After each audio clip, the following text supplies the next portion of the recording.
Well, good morning, everyone. How are we doing? I hope we're doing well. It's certainly a blessing to see people from all over this country joining us today. Um, my name is Christopher Smothers, and I'm really looking forward to giving you this presentation today.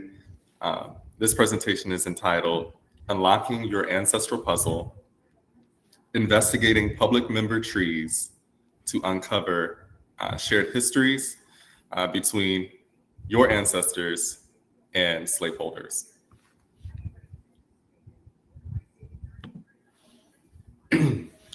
Allow me to introduce myself. My name is Christopher Smothers.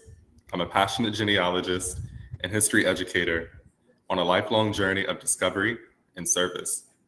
My curiosity about my own ancestors and the experiences of minorities in America have been the driving force behind my unwavering commitment to stories and heritage and exploration.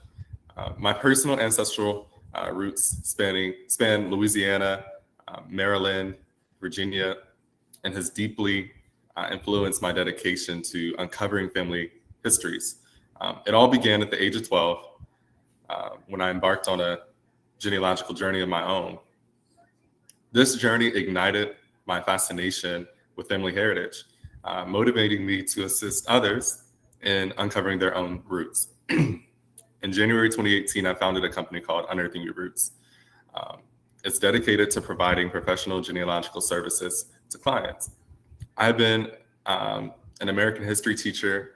I've been an intern for different professors at several different universities, and all of these things have enriched my perspective on the education of history, especially being a history educator at a Title I school. And it taught me how to highlight the relevance of genealogy in the classroom. So currently, I co-direct Reclaim the Records and spearhead several research projects from Morehouse College, Princeton University Art Museum, and different independent African-American folk art museums, which daily broaden my perspective of how the African experience has really contributed to history and so many different intersections of community and art and culture and heritage. So today I'm fully immersed in my professional genealogical career, conducting research on a full-time basis, and with a profound understanding of my own family's history and unwavering passion for sharing knowledge with others. I'm committed to helping people discover their own roots and connect with their stories. So thank you for having me, and I look forward to share my insights and hearing your thoughts as well. So don't, be afraid to get in the chat and give me your feedback on some of the things that I'm sharing, because it's really important that this is meaningful and tangible for you. So in this presentation, I'm going to take you through what was, extremely captivating. It unfolded very quickly for me. I think this is one of the anomalies when it comes to how quickly I was able to find this information. It actually unfolded in the middle of the pandemic. A group of cousins from all over the US approached me with a unique request to expand their Coggins genealogy in the hopes of tracing their roots back to a potential origin location in Africa. Our journey began with their most recent common ancestor. His name was Green Coggins. Reverend Coggins was born March 30th, 1853 in Georgia. And he entered this world when his father Anderson was just 18 years old and his mother Eliza was a mere 13. This narrative of this family continues as he married Matilda Brooks on January 4th, 1881 in Pike County, Georgia. Over the next 18 years, they welcomed about 11 children into their lives. And in 1923, the family embarked on a significant move, leaving their rural farm in Barnesville behind for the bustling city of Atlanta, where it's not only ministered, but also worked as a porter at a local train station.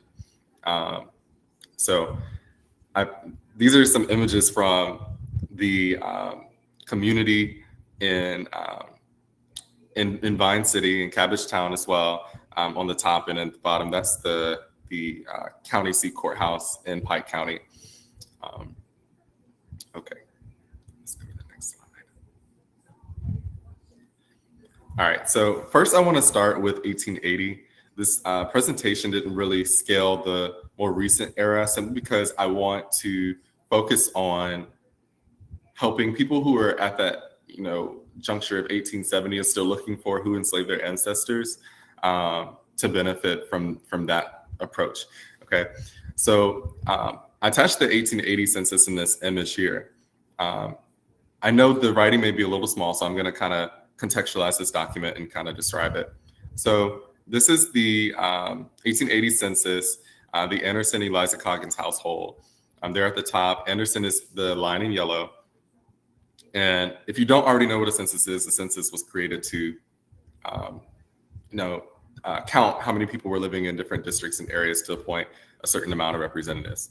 Okay, with that, you get several different key details about the people who are living there: their name, their race, their sex, the age, their relationship to their head of household, their occupation, and their place of birth, and their parents' place of birth. Other details just vary slightly depending on which census you're looking at. So we can see on this third line right here, Green was immediately identified in the household of his parents, Anderson and Eliza. The 1880 U.S. Census allows us to confirm several things. He's found living with his parents, and on this census, Anderson is Ann's, A-N-S, and Eliza, his mother, who were farmers born around 1835 to 1840, in between those years in Georgia. Ann's and Eliza at the time had 11 children living in the household. And next door, you'll notice there is a son named Spencer. He's 26, and he's going to come into play a little bit later. He lives with his wife Julia and he lives with his wife Julia and his son Henry.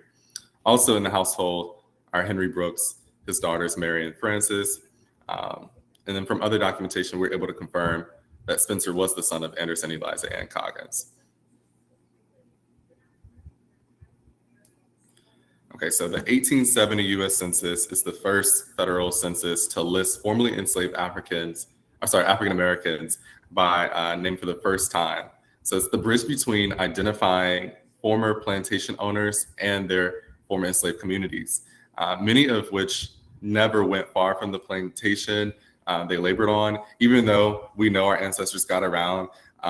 Some of them immediately after slavery ended didn't have the means to really go far, even though some went to different areas of their community. In this case, the Coggins family didn't really move far from where they had been enslaved. So in a way, from a research perspective, we were really fortunate. So now that we located and accurately identified Anderson and Eliza Coggins in the same community, at this point, we use other resources to help locate the Coggins family between 1865 and 1879. But the window is actually not that big. It's actually a little bit smaller because the goal is to get to 1865. I think for some of us, that just identifying the most recent or the last person that enslaved a family is critical to understanding how to go about researching the transactions for the person that owned them, and then seeing if you can trace an origin, an original ancestor who arrives at a local port. So it wasn't an uncommon practice for formerly enslaved people to appropriate the surname of their former owner, and sometimes they didn't want anything to do with their owner and kind of rebranded their identity. But in this case, we're going to assume that we haven't searched the 1860 slave schedules to identify any owners with their surname. Even though that's common practice, I want to assume that we haven't done that yet. Okay. So this slide is showing you Freedmen's Bureau Field Office records. If you don't already know what the Bureau of Refugees, Freedmen, and Abandoned Lands are, they're usually referred to as simply the Freedmen's Bureau. They were a U.S. federal agency established in 1865, right after the Civil War, to aid freedmen or free enslaved people in the South during the Reconstruction era of the United States. There were over 3 million records produced from this collection. So everything from marriage to labor contracts were created by the Freedmen's Bureau. And in this case, in Griffin-Spalding County, Georgia, the Freedmen's Bureau established an office that served the area of Upson, Pike, and Spalding counties. In my quest to identify Anderson Coggins' owner, I conducted a systemic search of records associated with the Coggins surname in that area. And this investigation yielded 2 promising results, each corresponding to separate contractual agreements. So the first agreement involved a contract between Green W. Jackson and Anderson Coggins, encompassing the provision of approximately $40 worth of rations for Anderson's son, Spencer, who was about 15 at the time. It's significant to note that this contractual agreement specifically pertained to the residents of Pike County, as explicitly indicated in the column adjacent to the names of the contracting parties. So this linkage further solidified the connection to the same family as corroborated by the 1870 census data. So we can kind of analyze this document a little bit. So this is in a big book, basically citations of different documents that were created by the Freedmen's Bureau. And it says contract between Green W. Jackson and Anderson Coggins, and then it has colored in parentheses for his minor son, Spencer, who's 15 years old. And then they list what what the contract is regarding, rations of about $40, and when it was approved. So it was approved February 1st, 1868, and then it gives you the name of the field officer, George Wagner, at the bottom. And then we see the second contract pertains to a different individual named Silas Coggins and involved parties named Sam and Enoch Davis. I don't know who Sam and Enoch Davis are. This contract encompassed various aspects, including the provision of fuel, living quarters, or housing, rations, and distribution of proceeds from approximately 22 acres. So this contract was received approval on January 11th, 1868. So we know who Anderson Coggins is. We know who Spencer Coggins is. We don't really know about Green Jackson too much. We know that Silas has the Coggins last name, but generally the people that they're making contracts with are landowners, property owners. And we don't want to assume that they were slaveholders or slave owners. So that's when I went to the 1860 slave schedule to see, okay, was Green a slave owner? Was Silas a slave owner? I'm really trying to just identify in this area, since it seems from the census documentation that I showed you before, I really want to understand, was there a migration in this community? Was there a migration outside of the community, and et cetera? So the next slide is, I know it's probably very, very hard to see, but right in this area right here, this is Silas Coggins, and right next to him is a guy named Matthew Coggins. We don't actually know, at this point, we don't know if Silas and Matthew are related. I'm assuming they are, right? But we know they're directly adjacent to each other. So we can make some inferences about that. Maybe it's a father-son, maybe it's brothers, maybe it's first cousins. It's a fair assumption to say that they're related, okay? So on this 1860 slave schedules, Silas Coggins owned 15 people. Matthew Coggins owned 29 people. So together about 44 enslaved men and women and children, okay? So given this information, now that we've confirmed that Silas Coggins is a slave owner during the last slave schedule, we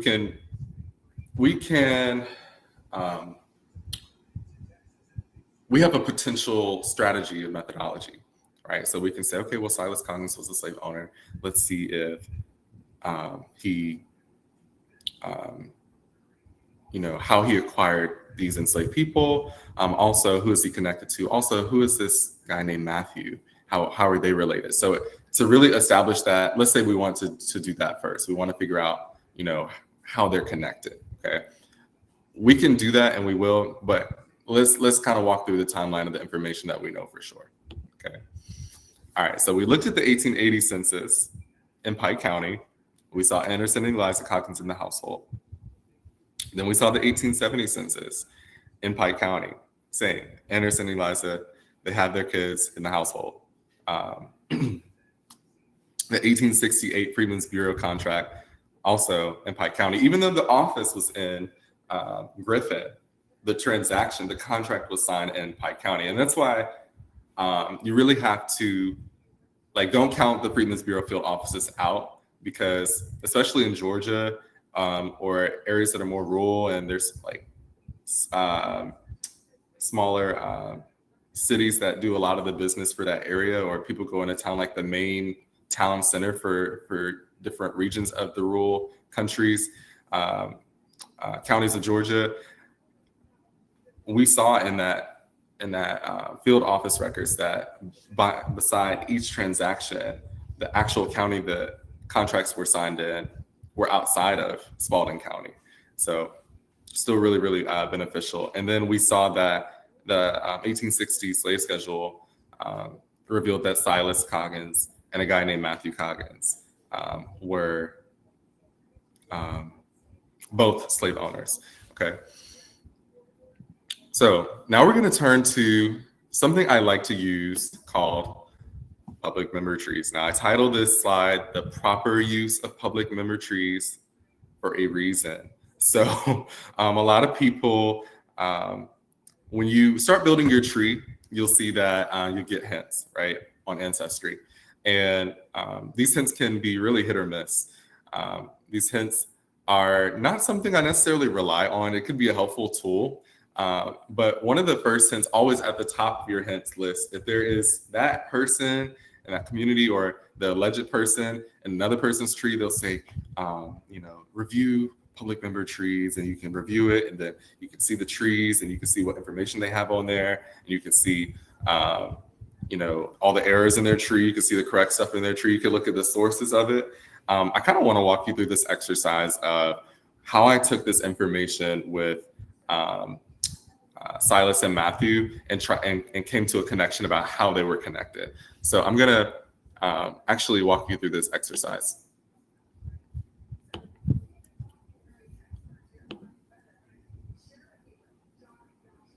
Give me one moment.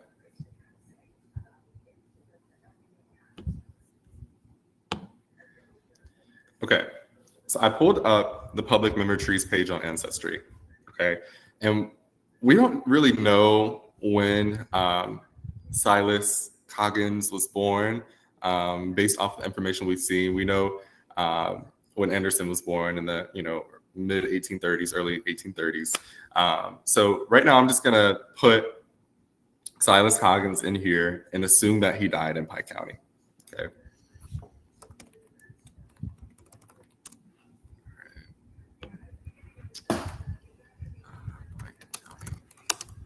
Georgia. Okay. I'm just gonna hit search.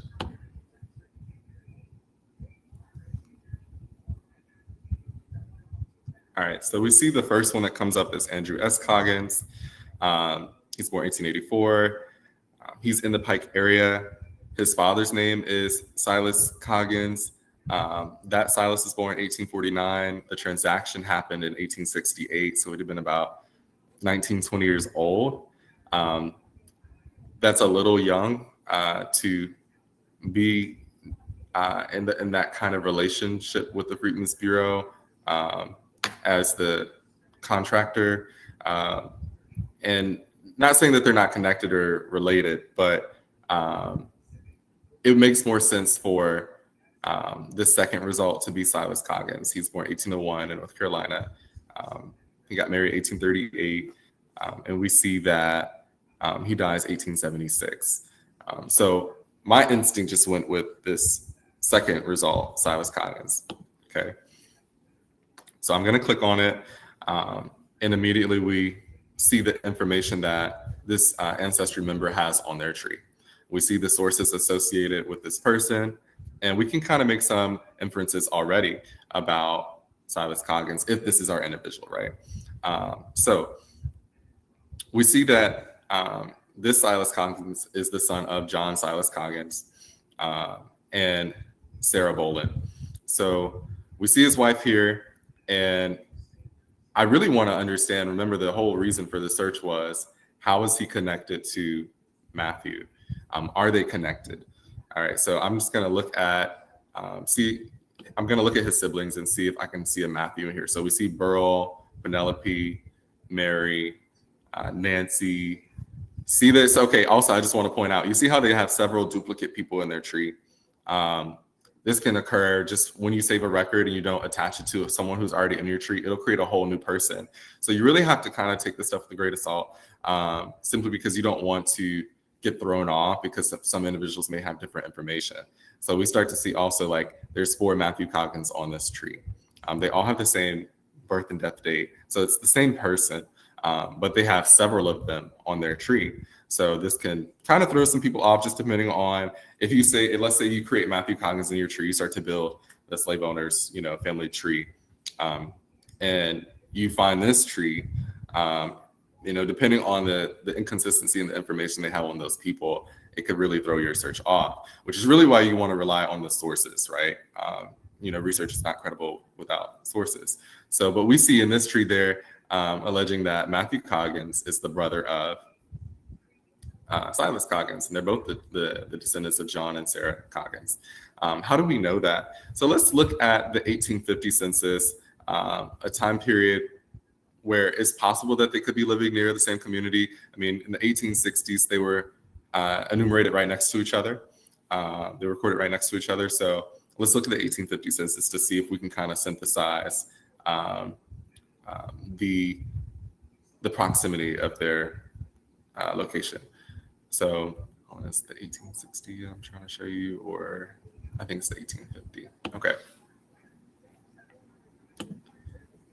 All right, so this is the 1850 census right here with Silas Coggins, Francis Coggins,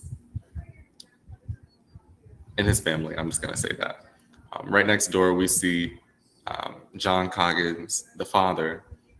He's 72. He's a farmer. He has about $7,200 worth of real estate.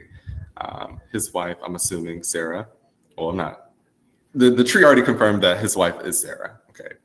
And then Matthew Coggins, a brother of Silas, who's listed as an overseer, and so forth and so on. So we get confirmation that this family is living literally right next to each other, maybe on the same property or on adjacent properties.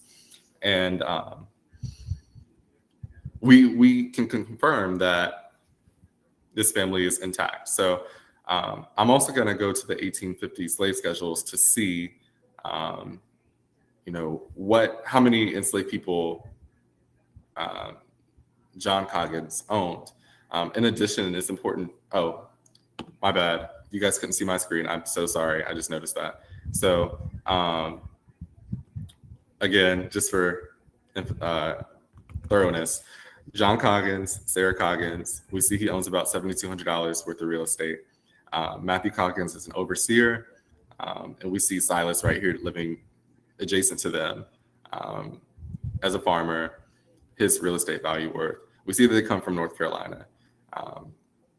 And also there's an indication of migration here too, because Matthew is a brother. He's born in Georgia. So in between Silas and Matthew, there was some migration from North Carolina to Georgia. Okay. All right. Now let's go to the 18. Notice also, I just want to share this stat as well. Notice also that this user did not save the slave schedules. So I'm not sure if she knows, or he or she knows that this particular individual was a slave owner. But we know and understand that they were slave owners. Also, for John Silas Coggins, they state that he died August 12th, 1853 in Pike County. So because this is prior to emancipation, we know if we're able to locate his probate records that there's a likely possibility of him listing and mentioning his affairs and how he wants the community he enslaved to be dispersed, transferred, all of those different things. So let me go ahead and go to the 1850 slave schedules, and I'll share that tab with you in just a second. Okay. Slave schedules. All right. So I'm going to type in John Coggins. We know they're in Pike still.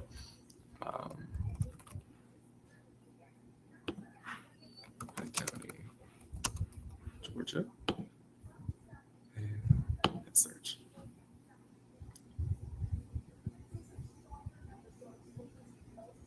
All right, so there's 3 mentions for John Coggins.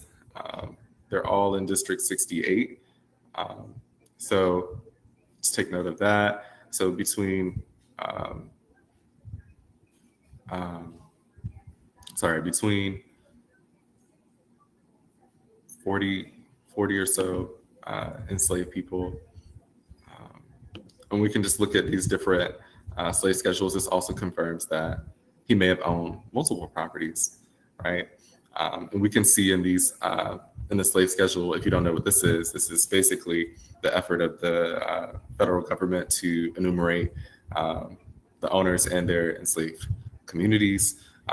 They mentioned, their everything but their name, right? They mentioned how many that they have, their age, the sex, and their complexion. So you'll see a variation of Black and mulatto on these types of documents. But even though they don't mention them by name, it can be helpful just to, again, confirm that they are people likely who enslaved other African Americans. Okay, so knowing that John Coggins died in 1853, I do want to show you all his will. Okay, so give me one moment.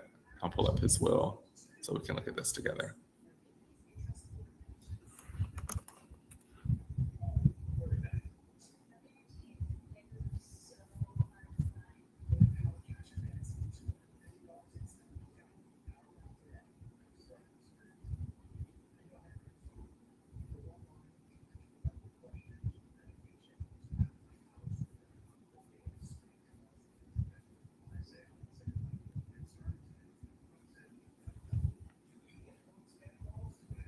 Okay. So we see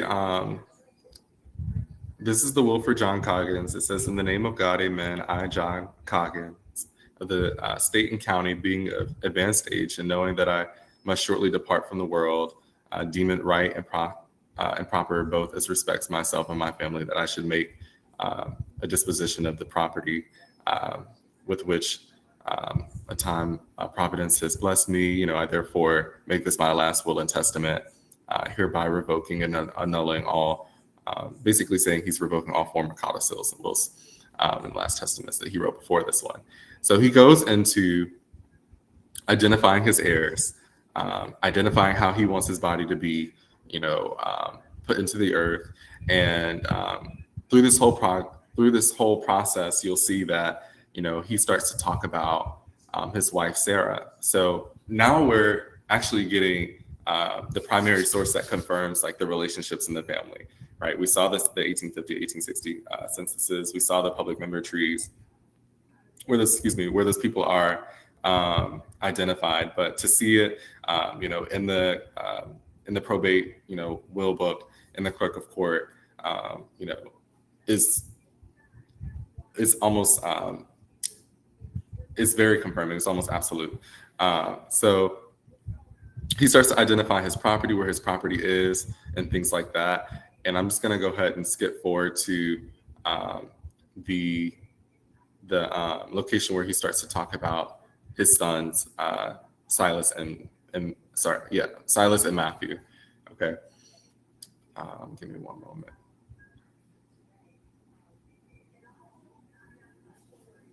All right. Okay. So before I get there, I just want to recap. Okay. All right. So we use the Freedmen's Bureau, we use public member trees, and we use the 1850, 1860 slave schedules. All right. So the Freedmen's Bureau, like I said, has 3.4 million records, contracts, marriage records, field office records, bank records, things of that nature. Very good collection, very useful. And there's about 1.8 billion public trees on Ancestry. So that's a lot of, documentation and chances for you to find that one person nobody knows anything about anymore, and use that to your advantage in your search. Okay, and then there's the federal government had about 8 million pages of enslaved people and their owners documented in those slave schedules. Okay, so in this will, I'm jumping back, we get a few different things. We get the identification of his heirs. So this identifies beneficiaries of his property and estate. Okay, and then you see the transfer of the property. This includes all real and personal property, including enslaved people. And then you get the identification of the enslaved community. So we see in this will that it says, I also give my son, my Negro woman, Mary, which is now in his possession, and her 3 children, to wit, Anderson, Mandy, and Martha, and their further increase forever. Okay, so because they're making the assumption that slavery's going to be to the end of time. So we're so glad it wasn't. But this is implying that anyone born from those 3 children will also be the property of Silas, unless he sells them or he comes into some debt and uses them as collateral and things like that. So this is really, honestly, I've done this a lot, and this was probably one of the most streamlined processes for identifying the enslaved community. Just a quick tangent. I recently found a photo of one of my Civil War ancestors in a pension. And through that process of kind of unraveling that story, I realized that the person that owned him was married to a woman named by the surname of Bowling.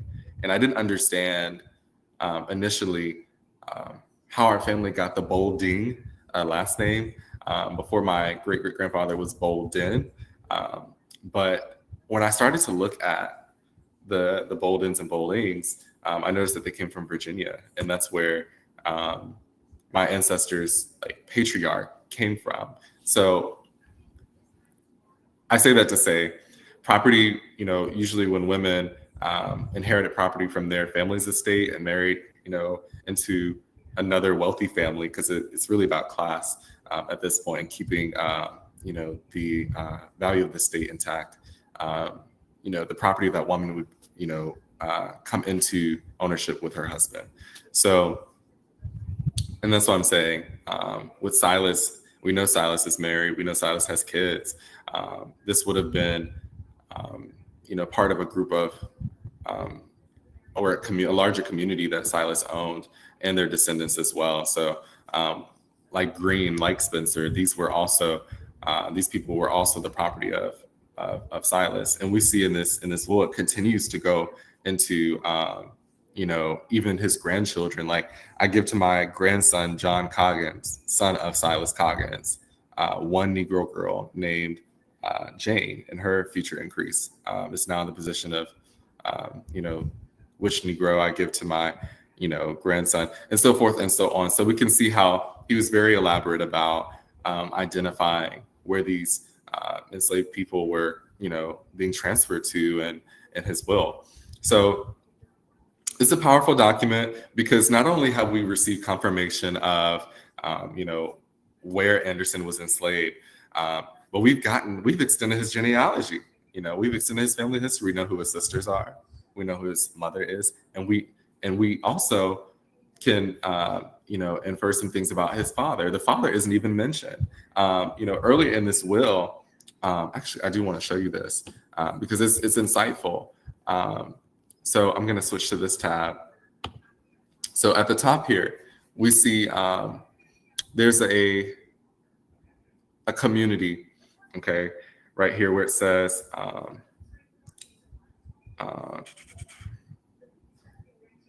and there to be the property of my son Matthew Coggins forever, okay? And then it says, in addition to this, I give to my son Matthew at my death my Negro Toby and his wife Harriet and their 5 children, to wit, I think that's Jesse. Hold on, their 5 children, to wit, Jesse and Hannah, Julian, and Tom and Viney, and their further increase. So also, we know how many people were enumerated on the 1850 slave schedules. On one section of the page, he had 18. Another page, he had 14, and there was one right above the one that had 18 on the page.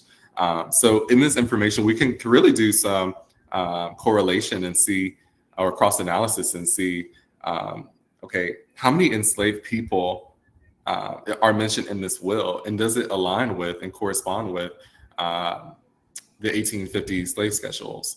So it doesn't necessarily give the age, but we can kind of put together the communities and see if there's any consistency. I mean, if there's any consistency in the way that these individuals were being enumerated.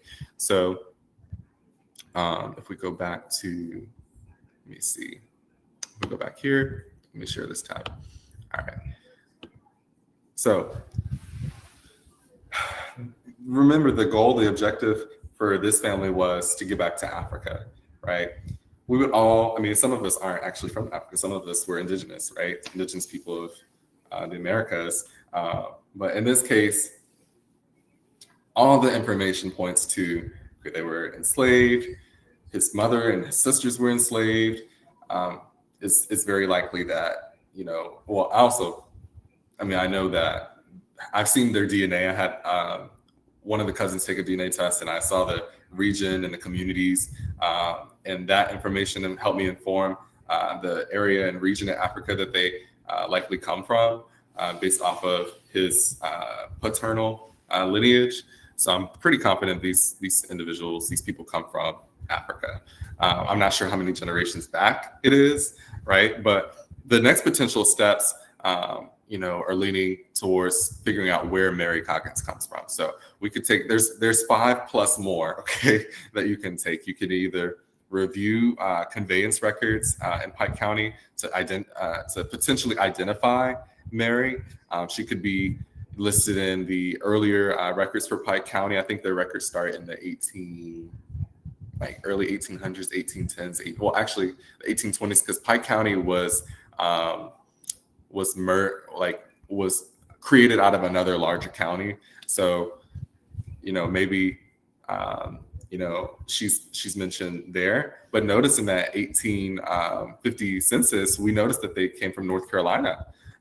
So is it possible that she had been she had been owned by that family so long that she came from North Carolina? Is very possible, right? We don't want to eliminate that possibility. So we could also look for the same thing with John. Just like his sons inherited Anderson, did John inherit Mary? And also, this in the back of my mind, I'm also thinking about, well, where's the father? Is John Coggins the father? And I've used the DNA. I actually found not evidence for that, but I also found people who descended from Mandy and Martha, his sister. So that was really insightful as well. But that's something I'm also thinking about. It takes 2 to tango. So I'm really, starting to wonder where that male role is. Was he sold off? That kind of thing. Is he on an adjacent plantation? That kind of thing. And so also researching the tax and property list to identify Mary and her children. If I go to this courthouse, is there taxable property list associated with the slave owners in this community. You guys would be very surprised. I went to I know Louisiana has civil law and they do things differently there, but I went to a parish courthouse where my ancestors were enslaved. I always believed that my ancestors were free people of color. And I found in the back of this courthouse a book that didn't have any title on it. It was barely bound still. And I opened it and it had literally a list of every single slave owner and all of their taxable property, including their enslaved communities listed by name, age, and appraisal value. Okay, so I'm not sure if this county has a book like that, but it's worth a look, right? So the next step is to create a network of the Coggins business ties. Once we look through those conveyances, I found John Coggins doing business with several different people. So I can kind of make a network sheet of, okay, well, he was doing business with this person. He bought 15 acres from that person. Okay, he was going to this auction, this person, just kind of looking at the receipts of these transactions that are occurring in Pike County and the surrounding counties. Was he appointed the administrator over someone else's estate? Was Mary bought at an estate sale? All of these things are something that we want to consider when we're looking for enslaved people. And then also identifying the major port cities in the area. Where did the people who were heavily invested in the agricultural society that they were in, buying their enslaved property? So these are all different things that you want to consider. Now, in addition to that, now you can turn to DNA to kind of make some inferences about where and from whom these people descend as well. So, like I said earlier, I found descendants from Mandy and Martha. And so when I looked at the shared matches, there was other matches underneath them that were also connected to the Coggins and different families that he had married into. I mean, Anderson's wife was connected to, so they will also come up as well.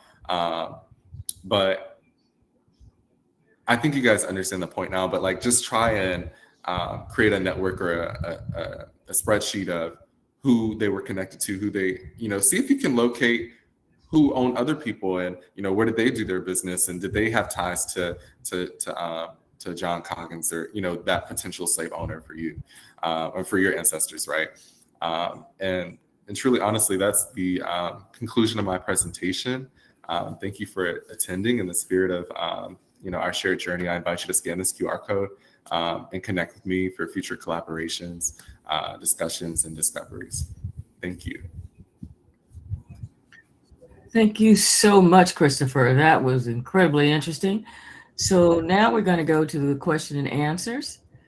Let's go to the first question we have here is, did you come across formerly enslaved African Americans who had made claims to land or purchased land in the Freedmen's Bureau when you were doing research? Did I come across free people or newly freedmen who purchased land in this community? Or made claims to land, yes. I did not come across that. However, I did see some sharecropping agreements where we know what sharecropping is. Where they basically agree to, work on portions of the land and receive the proceeds of it. But I never saw, quite frankly, a purchase of land in this community, at least. So the second question is, do you reach out to the public member tree owners to collaborate or to verify information? Have they been responsive? I do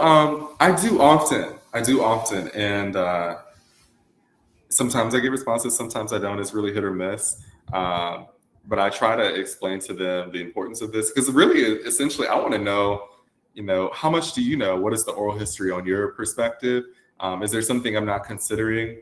Do you have a family journal, family Bible, any type of documents that, sometimes you can find documents like daily journals of the owner being transferred to university special collections and things like that. But I didn't find that in this case, but it's always, I'm always curious to know, you know, these people, these slave owners were very wealthy in today's time. They had millions of dollars or hundreds of thousands of dollars from their business. Is there any proof of it, in the family lore, or family archive or repository? So I'm really, eager to kind of connect with them for that reason. But in this case, they did not reach back out. So. Well, as we say, keep hope alive. Mhm. The next question is, looking at your research plan, did you find that you had to amend anything, or did your original plan work out as expected? Um, hmm. I think when I got to the point of looking for Mary in transactions, and trying to ascertain where she originally came from, I think I did have to switch up and kind of come at it from a different angle. But honestly, this was like I said, this is one of the most streamlined cases and the quickest I've ever. I found this in one day. I really was sitting. I did like a 4-hour block of research, and I guess it was just fate, but I found this, and it kind of like they had contracted like 10 hours or something like that, and I spent the rest of the time looking for the rest of their family and building context for case studies for the rest of it. But I don't think I diverted too much from the original research plan. Do you use other public family trees to supplement or corroborate your findings? For example, Family Search, WikiTree, etc. I use Family Search. Honestly, I know I use Ancestry a lot in this presentation, but Family Search is usually my go-to. And all these records that I found, especially that will, I found via Family Search. That's usually the stronger of the two, in my opinion. But when it comes to, so they kind of work in tandem. When it comes to like identifying, understanding, well, who are the descendants, who are the the legacy of these slave owners, who are the legacy of the people who were formerly enslaved, I use Ancestry for those sort of things. All right, here's a loaded question. Are you a member of OGS? Have you thought about joining the local Atlanta chapter? Our Atlanta chapter wants to know. I was a member of OGS, and I let my membership expire last year, but I will definitely, I have to now. I have to. So I'm gonna go ahead and reach out. And I have the Georgia chapter president's number in my phone. I need to just call and make it, be intentional about coming to a meeting, honestly. So I'm gonna get on that, and I hear you loud and clear on that. She's gonna hold you to that. All right, let me go. Okay, next question. What parish in Louisiana did you find the listing of all the enslavers in the parish courthouse? That was West Feliciana and East Feliciana Parish, just about 25 miles north of Baton Rouge. What would be the best way to find the mother of a great-grandfather who is listed on his death certificate but nowhere in the census records? Let me display that so everybody can see that. Can you see that? Maybe get better than I'm reading it to you. I'm gonna stop sharing so I can see what everyone else. Oh, okay, I got you. Oh, just the question. Okay.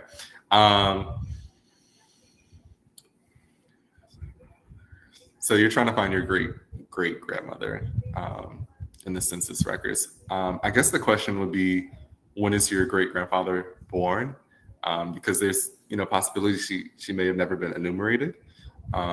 So you would really have to turn to property records, that may pertain to the person that she was enslaved by. But if you don't know that, it can be kind of difficult. So even if you don't find them on the Freedmen's Bureau, I would start to, and this is another approach, great question. I would really start to lay out, identifying oh gosh, I don't have enough time, but mapping is really important, right? Cadastral maps will show you different property owners in the counties. If you go on the Library of Congress site, you can actually see. Actually, if I have a moment, can I do that real quick, LaJoy? Sure. Okay. All right. I'm just gonna quickly show you guys something. I'm gonna share my screen. So Library of Congress site, right? We're going to go to llc.gov. For instance, I'm not sure where your family's from, but they have a lot of different maps. Let's say I'm going to look at East Baton Rouge Parish. Let's say you know what parish your ancestors were living in around 1870. Some of these cadastral maps, and it's not just Louisiana. I've seen this in Virginia. I've seen this in Georgia. But in certain capacities, they're only at the local courthouse, so you don't really get a good picture for it unless you go there. So like for instance, this is Baton Rouge right here. Here's the city of Baton Rouge, and you'll notice there's a name for every person that's owning property, right? And it gives you a lot of information. So like M. Scott and J.K. Laylock or Laycock own 306 arpents, and that gives you the lot number and things like that. So if let's say what ward your family's in, so you see like there's Ward 8, Ward 6, different things like that, and the township and range. If you can identify that, or if you can find a property record where you can identify township range, if it's in one of those states where they do that. I know in Georgia they do districts, and you can look at the district maps. They're not really as helpful as you would want them to be, but they can be helpful just depending on when you're mapping your ancestors and things like that. But to get to your point, you can use maps and also identifying people on the 1870 census, and look at their real estate property value and all that information to see where these people former slave owners. Go to the 1860 slave schedules and see in their vicinity. And I know this sounds really messed up, but like just look for the nearest white people, okay? And look and see if they own property, and investigate that and say, okay, well, where did they own property? Were they adjacent to? Were they still in the community? That kind of thing. Identify, confirm or deny if they're slave owners. And then once you do that, look at their property, look at the business around them, because you may actually find the people who own your ancestors. And then find your ancestor in one of those transactions or inheritances or wills or something like that. So that's what I would do. That's great. I love those maps. I use them all the time for my state of Alabama. This is blessings, Christopher. Let me pull this up. Okay. What was the reaction of your relatives when you presented them with your research? How old was the oldest relative to ask you to do this research? Oh, wow. That's a good question. My grandmother's 89. And her parents are like, my great grandparents were born in the 1890s, in the early 1890s. So when I started, doing this research, my grandmother didn't know who her parents were. I mean, not her parents, her grandparents were her paternal grandparents. So it was really a unique experience for her to see her parents' marriage license in Orleans Parish that actually told her, what her grandparents' names were. But what's so crazy is 6-7 years down the line, when I did a DNA test on her, the father that was listed on that marriage license was not actually her, her biological grandfather. And then come find out her father was a twin, and he didn't tell anybody at all. So they were just shocked, a little angry, disappointed, because their father was 20 years older than their mother. So there was just a lot of hush hush. I mean, he fought in World War I, so there was just a lot of things kind of pushed under the rug. They knew their father was in a lot of different nefarious business, so he ran away from the country to the big city and completely gave his life to Christ and started doing a lot of different things. So for them to learn how textured this history was, it definitely was a shock to a lot of my family. But it's been really insightful too, because the DNA has helped kind of reunite and rekindle connections. I know we can all share in that.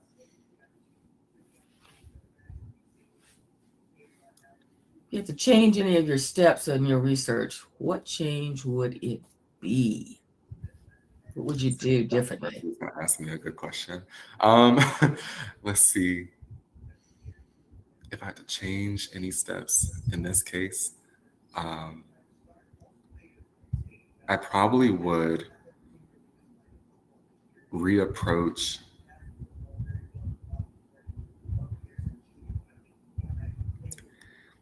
I can't imagine any dramatic changes, because I did achieve the goal. I mean, not that longer goal with Africa in mind, but I did identify who owned them in such an early time period. That record was in the 1850s. So I think I would have um, looked at the conveyance records first to see, um, if I could identify where this business was happening in that community. Um, but I don't think I would have changed a whole lot of my approach. I think, with genealogy, it's such a case by case basis. Um, so, different cases call for different approaches. Um, so, Understood. All right, here's one. Where do you find information on major port cities in the area that have sold enslaved people? Do they actually list the bill of sales? the answer is yes. I find information on port cities, usually a family search, right? So I'll go to the catalog and type in the county or the district, and then look for, those individuals who I know were in proximity to those port cities, and just look for their names. Like, for instance, I was doing a case um, last week in South Carolina in I want to say it was the Orangeburg area or the Sumter County. It was Sumter County, and I couldn't find a will. I couldn't find I couldn't find a single transaction. They came from Ireland, like in the 1850s. I couldn't find a single transaction where that family um, bought or sold another enslaved person in that county. And I was trying to figure out, well, how did they come from Ireland, like the 1851, 1852, and you know,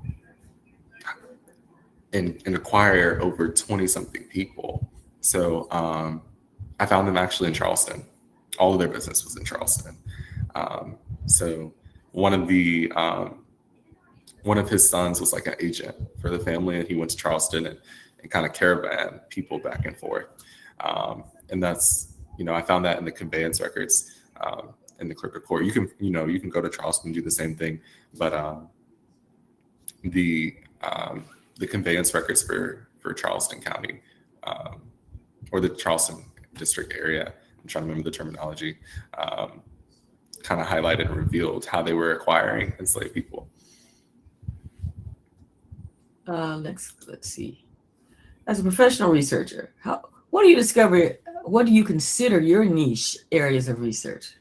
Locations, populations, time periods. I've had a conversation with a lot of my elders in this profession. We're like, you need to get a niche. It's hard because I don't want to be pigeonholed. Like, I don't want people to just look at, oh, it's a Black man doing family history research. He's just going to do African American genealogy. Because I've done it all. I mean, I've done Italian mafia research and in Palermo, Italy. I pulled naturalizations. I've helped people get dual citizenship for different countries. And, I'm the co-director of Reclaim the Record. So the work I do is just so varied and vast. I mean, I would say definitely my niche is, USCT pension records and things around records created during the Reconstruction era. That's really the sweet spot for me, because I think it's so much textured history that just gets plagued by document erasure and just is not thoroughly talked about in historiography. So I think that's probably one of the areas I'm most passionate about, because through this work we're really releasing the names of our ancestors, and we're giving life to them again because of how many years they went, unnamed on these federal records. So I would definitely have to say African American military and military records, and definitely records created from enslavement in that area in the Reconstruction period and the antebellum eras. Yeah. When you identify an enslaver or slaveholding family, do you tag them as such on your own tree? Tagging is like a new thing for me. I know it's been out a while, but I don't generally tag them. And like I've when I'm helping other people, I'll tag them on their trees, but on my tree, I know who they are. But I guess it would be helpful to tag them, but I don't. That's not my first impulse. I usually just make a note. But tagging is very helpful. I've found it to be very helpful. Um, but I have my own kind of like repository offsite, off Ancestry. Uh, so in my written notes, they're tagged with slaveholders, slave trader, broker. I've seen all that stuff. So the answer is no, not necessarily. All righty. We have this one. Looking for your Smothers people. Do your Smothers folks map back to Maryland?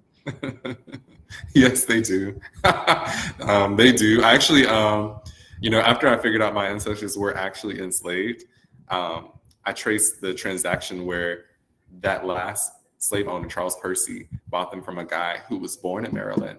But I guess he did business in Wilkinson County, Mississippi, which is just right on the border of West Louisiana Parish, Louisiana.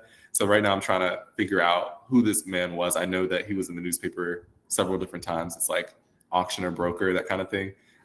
So it wasn't unusual for him to be selling enslaved people in West Louisiana Parish, but I can't find. I literally went to Jackson and went to the state archives, and they had a subject file on him, but it wasn't really rich. It didn't give me any information about where he came from, and I've used public memories to try to find him. It's been very difficult. So right now I'm just trying to find him on those earliest censuses to see if I can identify the county he comes from, because I really think that they may have come with him, considering they were really originally from Maryland. I used to think that they were straight out of Annapolis, but that's not the case anymore. So I'm in the process of, I don't really get to do my own genealogy quite often. So I'm in that process of, pivoting to switch and see when I go back to Maryland, if I can go to their archives. Well, when you come back to Maryland, we will certainly welcome you. There are 4 chapters here in the state, and the gentleman that asked you the question has Smothers in his family, so maybe he can enlighten you there. I would love to kind of run the DNA too with my Smothers elders. I have a great aunt who's now deceased who took the DNA test too. Really matches a lot of them. So maybe an opportunity to collaborate. Next question. Technology. Oh, do I have a sample of how I capture the community information in that Excel spreadsheet? All of them are like written down, and I need to put them in digital form. That's really happening in research plans, and I can send you that. I know we're Facebook friends. I'll send it to you, or maybe I'll post it on my blog, on my website. But that is something I usually just put in my research plan and start to identify those relationships. But I'm gonna look for a good example and send it to you. Yeah. Census to my 1840 census in Florida, but they were in South Carolina. Okay. Do you want to read it? You want me to read it? Okay, I'll read it. She asks, I have some ancestors who I have found on the 1870 census in Florida, but they were in South Carolina. Do you have a tip for how I might figure out where they came from in South Carolina? I'm actually working on a case right now with a family in Florida coming from South Carolina. And one of the cool things, I'm not sure if you've taken an autosomal DNA test, but I actually found the exact county that they came from using autosomal DNA from one of the descendants. Ancestry actually highlighted the communities in South Carolina that they came from. And I literally I canvassed every single community or every single county that was in that purple region, I think it was. And I just looked at all the adjacent counties and looked for that last name, and started to look at, okay, were there any slave owners with that surname in those communities and those counties that were put into Ancestry's communities. And that's when I started to unlock that Pandora's box a little bit. But also, you want to ask yourself, how did they get to Florida? I'm assuming this is like northern Florida. like Lakeland and Jacksonville and like those areas, you know, it's not uncommon that you'll see them travel with their slave owner and also identify who they were in the community. I mean, when I kind of take the same approach when it comes to this sort of thing is, you know, okay, even if you don't know who their slave owner was, who were the slave owners in that community? And did any of them migrate from South Carolina? That's usually what I've seen with Florida, is that some of them, you know, were beneficiaries of land grants in the area. And in Florida also, I've seen a lot of African Americans who were homesteaders. So also something to keep in mind. That's another potential route to explore those records in the National Archives. So that's what I would do.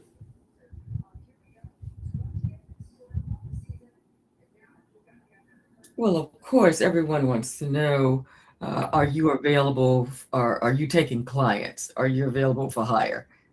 I am available for hire. Yes. Okay. And if you want to connect, you can share that screen where you can scan that QR code. And well, I'll have you do that when we get toward the end. We got it. Okay. 10 minutes, okay? Okay. Here you go. You may have answered this. What parish in Louisiana did you find that detailed listing of transactions? What type of record? Yeah, West Feliciana. Okay. I'm just gonna drop my website in the chat. All righty. We all have experienced this. a situation where the surname was not spelled as you expected. How do you address it? Oh yes. My great grandmother's last name was Bolden. We're actually related to Buddy Bolden, the creator of jazz. I've seen it Bolding, Bolin, Bolden. You know, it's very so. Yeah. Oh yeah. The Black Trojan Live is also an incredible resource. Hundreds and hundreds and hundreds of episodes. Yeah, they've been killing it. So definitely check them out as well. But if you just need fresh eyes on something, you know, definitely reach out. I offer short like consultations and things like that. So, you know, for like 30, 60 minutes, if you just need fresh eyes on something and it's like, look, I don't know how to get past this, reach out. All right. What is your greatest challenge so far, and how did you approach tackling it? Wow. That's a very difficult question. I think for me, because I also do genetic genealogy and I help people, you know, learn more about, you know, who their biological parents are. Those are my greatest challenges by far. Not because I don't know how to do the forensic genealogy, but just because when they only have third, fourth cousins coming up as matches, or, you know, fortunately Ancestry's, you know, enabled us to see paternal maternal matches now. So it's a little bit easier and, you know, separating, even with that, it can be a real challenge. But as far as like traditional research, I think researching.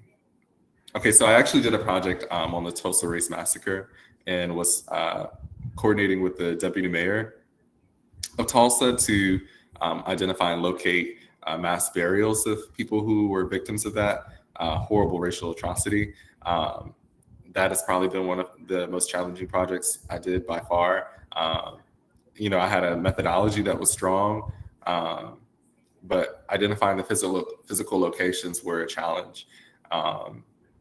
But genetically speaking, I was able to test some of the descendants and identify potential locations of mass graves, and, you know, confirming that was a challenge, but it was very fruitful in the way that we were able to identify where a great deal of them, you know, were, and find confirmation of those things. So most of my challenges are not with individual like clients; they're with institutions and organizations that want a whole canon of research produced from certain things, which I understand you want all the context, but that's been my most challenging cases. This is a good genetic genealogy question. My great grandmother had several children with a white resident who was my grandfather's father. Our family does not know who the man is because it was kept quiet. How can I figure out the identity of this ancestor? I would probably say DNA, but I'm going to let you answer that question. Yeah, I think it's a coupled approach. I mean, you can use autosomal DNA and city directories, figure out who's in that community, identify every white man within a 5 mile radius. I mean, it's crazy. I mean, if they're in, are they in my follow-up question would be, are they in the city or are they in the rural area? You know, those things kind of inform the research methodology. And also you have, I mean, if you have taken an autosomal DNA test, you know, it should be pretty clear. And this is making assumptions because we don't all like with my Black matches, we share white ancestors. Like that's the mutual match. Like you don't always, you know, share the same ethnic, you know, ancestor as what you are to that person, if that makes any sense. But if they're your great great grandfather, I'm assuming I would need to receive that question. You may be able to separate, you know, that ancestor in your matches, just based off of the concentration of those percentages that they share. Okay, so your great grandfather, yes. Okay, yes, yeah. So that's not that far. I mean, we'd be looking for second cousins or second cousins once removed, third cousins. So it would be. I think it would be. It just, you know, it's case by case, but I think it would be possible to, you know, locate and identify at least the descendants and see what that, you know, common ancestors are. I would start looking at, you know, common surnames in the, you know, immediate European like ancestry immediately, just to see, okay, well, is there a common surname in the different, you know, matches that particular branch has on my autosomal DNA, and then see if you can kind of identify those common ancestors and work your way down instead of going, you know, back. You're going to come forward and come, you know, closer to the time frame around your great grandmother's life.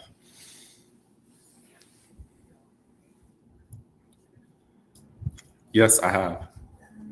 Yes. Okay. All right. So these, I think there are Bolden and Bowling and folks Okay.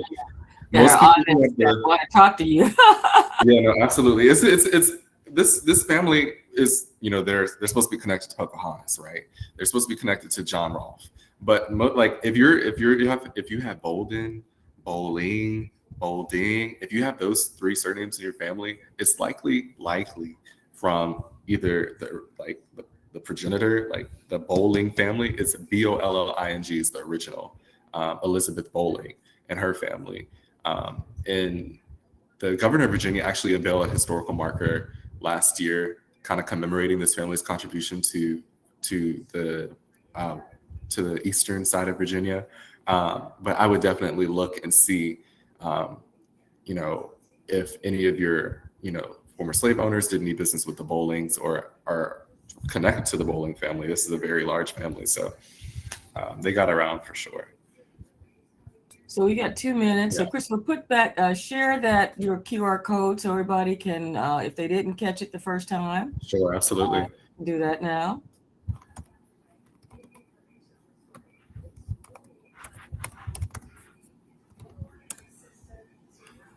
Okay, I'm gonna go ahead and. This is this QR code is going to take you to my solo page, and then you can like see my CV, you can see my website, you can email and text me. That goes directly to my phone, so I'm getting your text right now. Okay. But it's my business. It's my business cell, so Sure. feel free. We can't see it, so I'm not sure if you're sharing or if we need to share it for you. Oh, I put it in the chat. Would you put it in the chat? Okay, that's even better for people who don't do the QR code thing. Okay. And so, and Wilhelmina, the QR code did work for me. So when you put it up, so I guess it just depends on your ability to do that. Yeah, so, and also, like I said, I put it in the chat. So copy and paste it into your browser. See if it'll open in a new tab for you, and it should work. Okay. All right. Well, we're coming up on 1 minute. Christopher, we are so glad to have actually discovered you. Well, we didn't discover you. You've been here forever. I guess you've been out here for a couple of years, but when I Yeah, say I'm discover working, you I'm from a working a national point little of bit. view, our New Jersey chapter, I want to thank Janice Gillian and the New Jersey chapter for bringing you to our attention. You are what we call one of our young lions. You're the next generation of professional genealogists, and we respect that. We applaud you and congratulate you on the level of success you've had so far and the success we know that you're going to have. We expect you to be a great leader in the genealogy community. And it's now 10:15, and we thank you so much You're for being welcome. You're here today. welcome. All righty. All right, y'all. Well, again, if you need me, reach out.